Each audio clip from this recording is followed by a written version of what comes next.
The medical charity MSF has called for the controversial Israel-US-backed relief effort to be halted, branding it slaughter masquerading as humanitarian aid.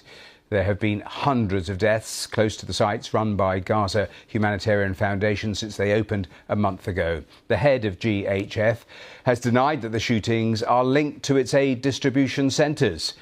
Well, all of that comes as the US revealed it will give $30 million of funding to that organisation. It's the first confirmation of direct US funding for the group, which has been operating in the Gaza Strip since the end of May, following an 11-week aid blockade by Israel. So let's go to my colleague Mark Clowen. He's there on the Israel-Gaza border for us. Mark. Matthew, thanks very much indeed. Let me just explain where we are. We're at the Kerem Shalom border crossing here. Over there in the distance, you can see Egypt.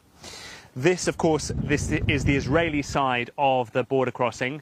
And then if we just pan across over there, you can see in the distance the grey border gate into Gaza. Now, that is where, before the 7th of October, 500 or 600 trucks of aid per day were getting into Gaza.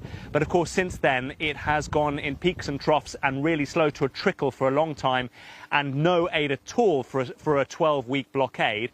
And then, since then, far, far too little for the 2.1 million people on this ground in Gaza who are facing catastrophic levels of hunger. And I can tell you, Matthew, that here at Kerem Shalom today, there have been no trucks crossing. The Israeli government blockading it again for a couple of days to try to stop what they say is looting of aid by Hamas.